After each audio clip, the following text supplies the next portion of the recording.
안녕하세요. 한국강사교육인협회 대표 신선민입니다. 네, 안녕하세요. 네, 세종 비추어 진로 적성 연구소의 이지연입니다. 네.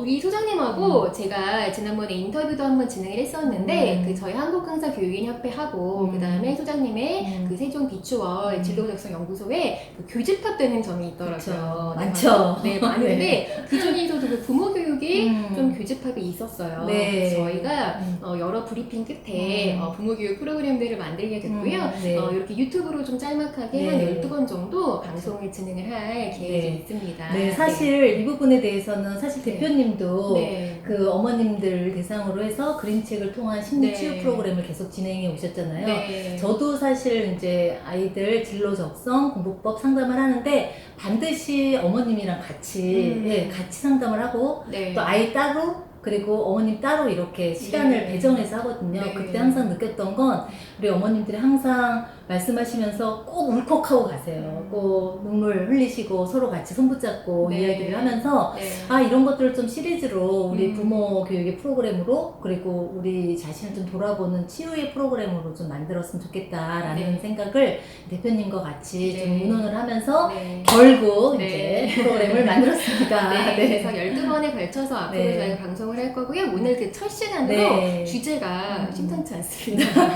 그래요. 나도 처음부터 부모는 아니었다. 나는 과연 누구일까? 좀 나를 탐색해보는 네. 그 주제로 중요하죠. 방송을 한번 진행을 해볼까 합니다. 네. 네. 우리가 언제부턴가 부모가 됐는데 나는 누구일까? 라는 질문을 굉장히 잊고 사는 것 같아요. 네, 그렇죠. 소장님 좀 어떠세요? 그렇죠. 저는 네. 사실 어떻게 보면 이제 아이들이 거의 독립할 시기가 네, 이제 많이 커서. 네, 커서 네. 뭐 군대 갔다 오고 또 대학교 3학년 2학기를 복학하는 둘째까지 많이 다 키우셨네요. 네, 20대 중반인 애들을 네. 다 보면서 네. 이제서야 조금 알겠는 이건 뭐지? 뭐 이런 생각이 드는 거죠. 네. 내가 지금 알게 된 것을 음. 과거에 그때 알았더라면 하면서 딱 깨달음 같은 그리고 네. 꼭 말씀드리고 싶은 것들이 굉장히 네. 많다는 걸 느꼈어요. 네. 예, 그 그러니까 우리가 이제까지 네. 사실 모르고 헤매고 저도 살아왔던 거죠. 네, 그 우리가 물론 이제 저보다 뭐 많이 선배님이시지만 선배예요. 우리가 부모가 됐지만 네. 참 우리가 그 부모 이전의 우리의 모습을 잊고 사는 것 같아요. 네, 그래서 가장 맞아요. 중요한 거는요, 정말 나라는 사람이 어떤 사람인지 그리고 나를 좀 사랑하는 힘을 갖는 게 참 중요한 것 같아요. 그래서 그러려면 우리가 우선은 오늘은 좀 부모인 거 잠깐 잊고 네. 그 부모이기 이전의 나를 한번 찾아보는 시간을 가져보면 좋을 것 그쵸. 같아요. 네. 어린 시절부터 부모 되기 이전, 보통 뭐 20, 30대 될 것 같은데, 우리 소장님은 좀 어떠셨어요? 어린 시절부터 이렇게 쭉 세월이 흐르면서 이렇게 떠오르는 좀 단어? 나는 어렸을 때 그러네요. 어땠다. 이런 게 좀 어떤 게 있을까요? 너무 중요한 질문. 우리 서로 그거에 대한 얘기를 네. 많이 좀 사실 나눴는데 네. 또 더 새록새록 네. 사실 부모 되기 전은 정말 너무 더 미숙했던 것 같고 부모가 된 다음에도 네. 또 미숙했고 그쵸. 그래서 말씀드린 것처럼 이제가 네. 조금 그러니 더욱더 뭐 부모 되기 전에는 그쵸. 근데 뭐 부모 되기 전에는 어떻을 것 같냐는 그런 어떤 떠오른 단어를 말씀을 좀 질문 주시니 네. 떠오르는 건 저는 좀 활발한 맞이 이런 단어가 좀 떠올라요. 보통은 첫째 딸은 그렇게 활발한 느낌이 좀 없을 수 있는데 활발하셨군요, 우리 소장님은. 네. 이제 그런 것들이 다 네. 이게 가족 관계에서 나타나는데 그런 것도 왜 그럴까 생각을 해보니까 네.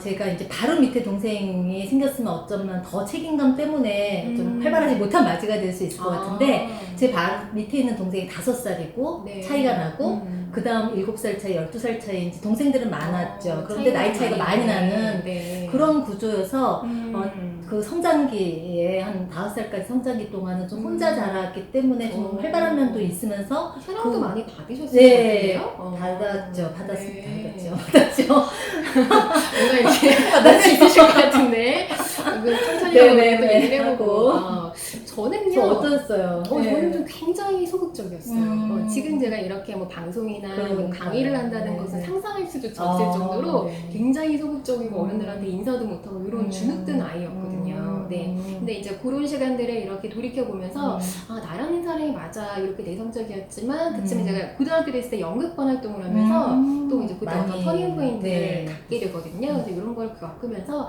이런 모습이 나의 모습이었지라는 걸 좀 떠올려 보게 되는 것 같아요. 네, 근데 네. 이게 중요한 게 뭐냐면요.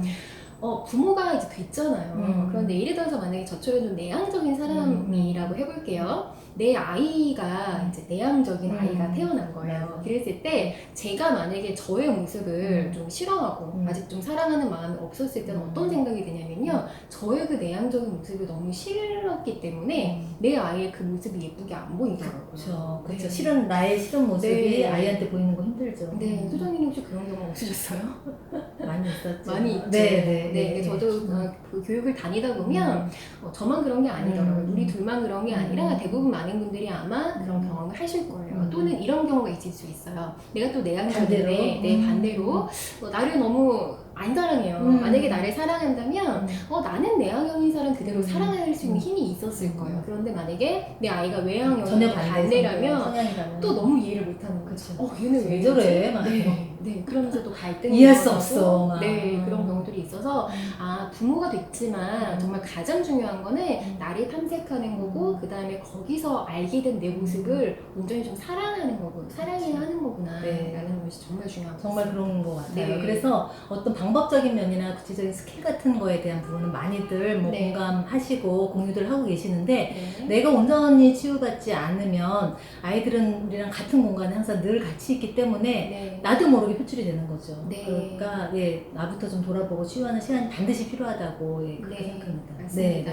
그 아이들이요, 보통 이제 아동기나 이제 영유아기 때 그 자존감이 형성이 되는 단계가 그때라고 해요. 그래서 우리가 왜 결정적인 시기가 있다라고 얘기를 하잖아요. 네, 보통 뭐 36개월 이전에 한번 또 결정적인 시기가 오고, 그 다음에 7세 이전에도 한번 이제 결정적인 시기가 있다라고 얘기를 하는데, 이때는 정말 그 아이가 세상에 나와서 세상을 바라보는 그 관점이 어떤지에 따라서 이 아이가 그 틀을 형성을 하게 되는 것 같아요. 그런데 부모님이 나는 굉장히 못났고 부족하고 뭔가 문제 있고 라고 생각을 하면 그게 알게 모르게 아이한테도 그대로 전달이 되는 거예요. 네. 대부분의 부모님들이 그걸 아이를 위하는 마음으로 네. 이 아이를 좀 더 잘 키웠으면 좋겠다라는 마음으로 걱정을 하는데 그게 이제 아이한테 온전히 좀 프레임을 씌우는 그런 부작용이 나오는 거죠. 네. 자, 그러면 부모로서 그럼 우리가 그 이전에 이제 탐색을 여러 번 하는 그 과정을 먼저 한번 거쳤을 때 이렇게 한번 써보시면 좋을 것 같아요. 어떤 거냐면 내가 부모 되기 전에 내가 좀 좋아했던 건 뭐가 있었을까? 생각나는 단어 쭉 한번 써보는 거예요. 한번 지금 네. 한번 써보셔도 좋으실 것 네. 같아요. 우리 예. 소장님도 한번 해보세요. 내가 좋아했던 게 뭐가 있었을까요? 그쵸. 우리 이제 그런 부분을 활동을 좀 어머님들이랑 같이 좀 해보고 그러면서 한편으로는 또 저 스스로도 한번 돌아보고 이럴 때 떠오르는 단어 지금 한번 얘기해 볼까요? 떠오르는 단어. 저는요 책을 우선 되게 좋아했었고요. 그 다음에 연극을 되게 좋아했었어요. 네, 그런 어떤 문학 작품 같은 거 굉장히 좋아했었거든요. 수정님은 어떠셨어요? 저는 뭘 좋아했죠? 어쩌면 저는 좀 사실 그러네요. 내가 뭘 좋아하는지 잘 모르고 살았던 것 같아요. 맞아요. 그러니까, 그냥 전형적으로 그냥 공부만 너는 하면 돼. 그냥 그렇게 좀 자랐던 것 같아요. 그래서 이렇게 우리가 탐색하는 과정을 통해서 그러네. 내가 좀 생각해 본 적이 없었구나. 좋아하는 거. 그러면서 주저하게 되는데 아마 오늘 방송이 끝나거나 집에 가면 생각나실 수 있으세요. 그래서 노트에다 한번 적어보시는 거예요. 맞다. 내가 이때 좋아했던 게 뭐뭐뭐였구나. 내가 맞아 이런 소녀였어. 나 이런 아이였지. 라는 걸 좀 아실 수 있으실 거고 저는 이제 학창시절에 특히 이제 초등학교 때는요.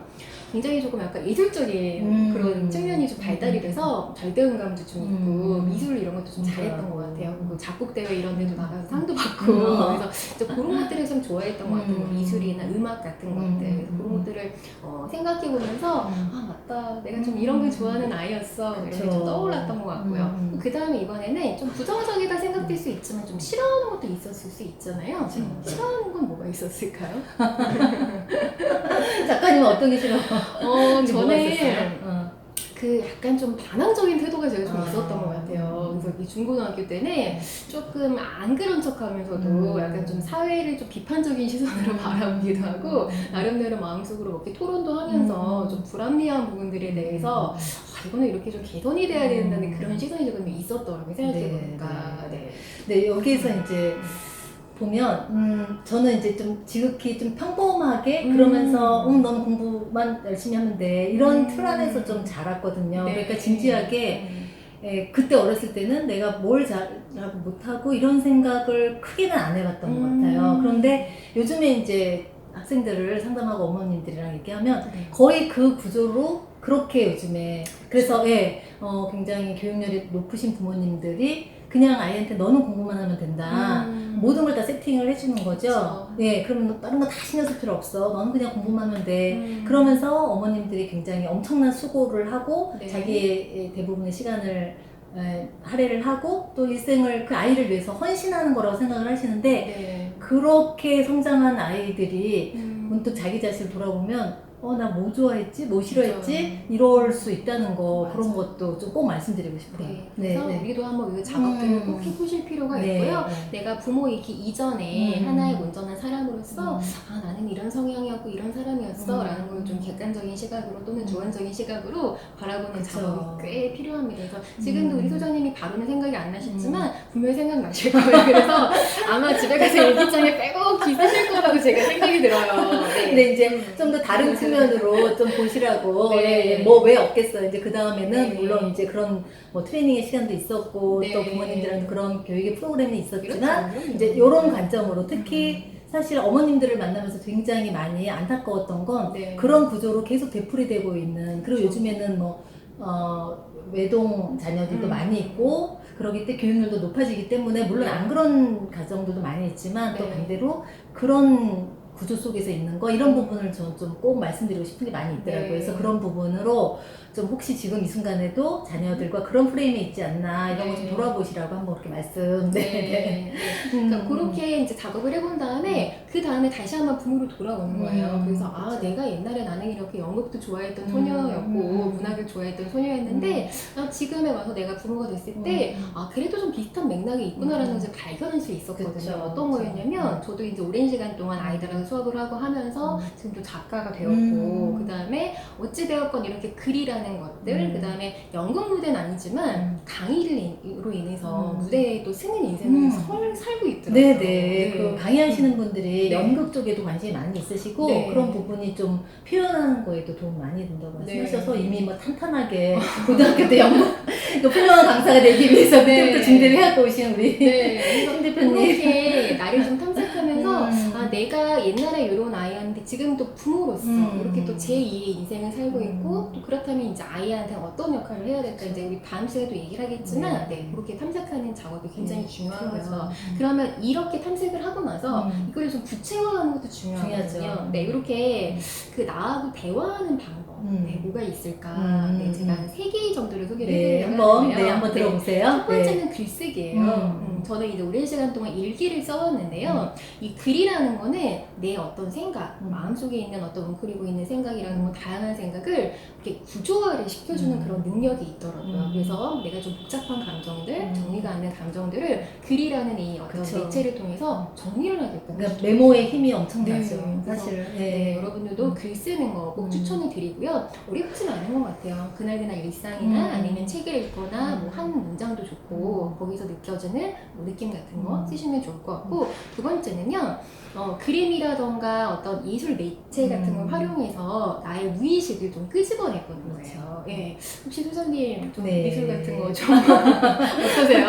작가님은 뭐 워낙 음악이나 미술 쪽에 관심이 많이 있으셨고 어렸을 때 그런 활동을 많이 하셨는데 저는 좀 자연 계열 학생이었고 그랬기 때문에 어찌 보면 성장 시기에는 별로 그렇게 많이 접해보지 못했던 것 같아요. 그런데 이제 요즘에는 그런 어떤 감수성이 많이 발전이 되고 일하다가 지치면 여기 예술의 전당 가가지고 혼자 가서 좀 보고 오고 그런 게 많이 치유가 되더라고요. 그래서 제가 뭐 하고 있는 그림책 마음 공부 같은 경우도 그림책이라고 하는 것도 굉장히 예술 매체거든요. 그래서 그런 것들을 활용하거나 아니면 그냥 집에서 아이들하고요 아주 뭐 번잡스럽지 않게 그림 그리는 것만으로도요 내 무의식이 툭툭 표출되는 경우가 굉장히 많아요. 그래서 그렇게 예술 매체를 활용해서 나의 무의식을 좀 알아보는 방법이 있고 마지막 세 번째는요 중요한 것 같아요. 그러니까 관계 속에서 내가 좀 객관적인 시각으로 나를 바라보는 힘을 갖는 거. 네. 사실 이렇게 말씀을 주시고 또 우리 프로그램에도 이런 부분들이 있지만 네. 그런 거를 좀 혼자 물론 할 수 있으면 굉장히 좋은데 네. 그것들이 또 마음처럼 쉽게 되지가 그렇죠. 않기 때문에 네. 저희가 좀 그런 부분을 가이드해드리고 함께 공유하고 이런 네. 프로그램을 저희가 만드는 데 또 의미가 있는 거죠. 네. 그러니까 저도 이제 많은 시간 동안 뭐 세미나라던가 그런 교육들을 참여를 했었는데요. 처음에는 내 이야기를 하는 게 참 쑥스럽더라고요. 그리고 이런 얘기를 해도 되나? 이런 좀 나이 치부 같은데 이런 얘기를 많은 사람들 앞에서 얘기하는 게 조금 뭐 이렇게 좀 창피한 일 아닐까 이런 생각을 했었는데요.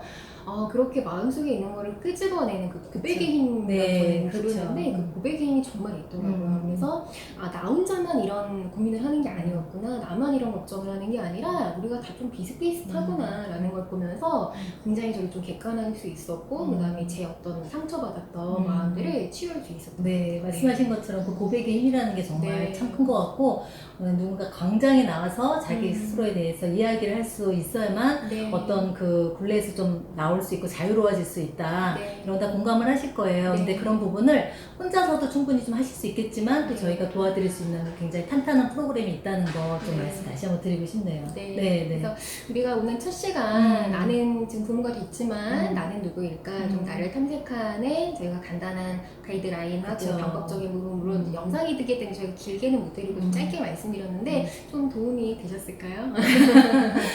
사실 이 질문만으로도 네. 사실 우리는 그냥 하루하루 아이들한테 어떻게 하면 좋은 부모가 되지? 어떻게 하면은 뭐 어떤 학원을 잘 알아봐야 되지? 네. 어떤 대화법을 해야 되지? 공부하듯이 그런 분들이 많이 있고 물론 저도 그런 때가 있었고 네. 그런데 이렇게 뭔가 돌아볼 수 있는 질문을 던진다는 네. 것만으로도 의미가 있다고 생각합니다. 네. 여러분들 오늘 꼭 한번 해보시길 네. 바랄게요. 네. 내가 부모이기 이전에 좋아했던 게 뭐였을까? 좀 싫어하는 건 뭐였고 내 취향이나 취미는 뭐였을까? 이런 것들 한번 탐색해 보시면서 네. 그것들을 글쓰기 또 예술미체 활용한 것들 또 기회가 된다면 사람들과 함께 모여서 또 고백할 수 있는 그런 힘을 되찾았으면 좋겠습니다. 네. 네. 자, 오늘 방송은 여기까지 마무리를 할게요. 여러분들 네. 도움이 많이 되셨기를 바라고 네. 또 소장님하고는 저희가 다음 시간에 좋은 내용으로 찾아뵙도록 하겠습니다. 네. 감사합니다. 다음 시간에 뵐게요. 다음 시간에 만나요.